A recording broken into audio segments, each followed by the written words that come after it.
Hello guys, मैं आ गया हूँ एसबी एनिमेशन टून में परमैन की एक नई वीडियो लेके। आज का वीडियो का थंबनेल जो आपने अभी तक नहीं देखा वो है परमैन ब्रेकअप द पाको। तो होता ये है कि वीडियो की टाइमलाइन को ज़रा ध्यान से समझो। इस वीडियो में परमैन बहुत ही अच्छा होता है, तो हम वीडियो शुरू करते हैं। तो बीच वीडियो में परमैन बहुत ही अच्छा और बहुत ही नेक दिल लड़का होता है और वो हर काम में बहुत ही अच्छा और इंजीनियस होता है। तो अब हम ज़्यादा ना बोल के वीडियो को स्टार्ट करते हैं। तो देखते हैं, एक दिन सुबह जब मित्सु अपने घर से स्कूल के लिए निकल रहा था, तो अपने बैग लेके जैसे स्कूल के लिए निकलता है और सीधा दौड़ के अपने स्कूल जाता है। तो इस एपिसोड में मित्सु बहुत ही अच्छा और बहुत ही ब्रेक साबित किया गया है। तो मित्सु स्कूल जाके सबसे पहले अपने सीट में बैठता है और अपने दोस्तों को हाय बोलता है, कबाओ साबो मिचिको को। तो उसके बाद क्लास में सर आते हैं। तो सर आके कहते हैं कि बच्चों, आज हमारे इस बीच में एक नई लड़की पढ़ेगी, तो उसका नाम है होशिनो सुमुरे। ये देख के मित्सु का पूरा होश ही उड़ जाता है कि क्या बात है, होशिनो सुमुरे अभी हमारे बीच में। मित्सु बोलता है, ये तो मैं सपने में भी नहीं सोच सकता था।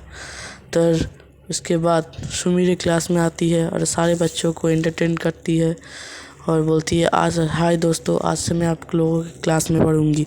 तो आप लोग मुझे स्कूल में कोई स्टार या कोई सेलिब्रिटी मत मानिए, बस अपना दोस्त ही मानिए, ठीक है।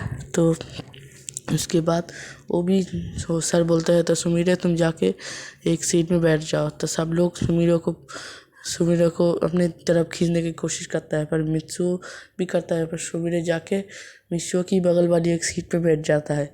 उसके बाद क्लास शुरू हो जाता है। सर सबको पढ़ा रहे होते हैं, पर मित्सु का पढ़ाई में थोड़ा सा भी ध्यान नहीं लगता। वो सीधा सुमिरे की तरफ ही देखा जा रहा था। तब सुमिरे को भी अच्छा लग रहा था, पर उससे बहुत एम्बैरेसिंग फील भी हो रहा था। उसके बाद कुछ देर बाद क्लास ख़त्म होता है। फिर सारे बच्चे सुमिरे के पास जाते हैं कि मैम आप यहाँ पे। मिस्सो भी उनके साथ जाता है। इस एपिसोड में मैंने पहले ही कहा था कि मिस्सो अच्छा है। तो उसके बाद ऐसे ही सारे क्लास जाता है। बस ऐसे ही टाइम आ जाता है टिफ़िन का। तो टिफ़िन टाइम में सारे बच्चे टिफ़िन कर रहे होते हैं, और मित्सु जैसे ही अपना लंच बॉक्स मित्सु जैसे अपना बैग खोजता है, वो देखता है कि उसका लंच बॉक्स वहाँ लाना भूल गया। तो ये देख के होशिनो सुमिरे कहता है कि हे मित्सु, क्या तुम अपना लंच लाना भूल गए? तो मित्सु कहता है, हाँ मिस सुमिरे, मैंने अपना लंच लाना भूल गया। तो मिस सुमिरे कहती है, ठीक है, तो तुम मेरे लंच से खा सकते हो। तो मित्सु कहता है कि नहीं, मुझे आपका लंच नहीं खाना। आप अपने घर से ले आई हैं, मैं कैंटीन में कुछ खा लूँगा। मिस सुमिरे उसका हाथ पकड़ के मित्सु को सबके सामने लंच खिलाने लगते हैं। ये देख के सारे लड़के तो बहुत जलते हैं। फिर मित्सु को तो बहुत मज़ा आ रहा था कि मिस सुमिरे उससे अपने हाथों से लंच खिला रही थी। तो ऐसे देखते पूरा दिन स्कूल में निकल जाता है। अब आता है छुट्टी का समय। छुट्टी के समय में भी सुमिरे मित्सु का हाथ पकड़ के उससे अपने कार में ले जाता है। मित्सु को भी बहुत शर्म आता है कि मित्सु मेरे पहले दिन आके ही उसे इतना भाव दे रही थी और किसी को इतना ज़्यादा भाव नहीं दे रही थी। तो उसके बाद सुमिरे कहते हैं, मित्सु तुम मेरे साथ चलो, मैं तुम्हें तुम्हारे घर अपने कार से पहुंचा देता हूँ। तो मित्सु ने कहा, नहीं मैं पैदल चला जाऊंगा। फिर सुमिरे ने ज़बरदस्ती बात नहीं मानी और मित्सु को अपने कार से उसके घर पर छोड़ दिया।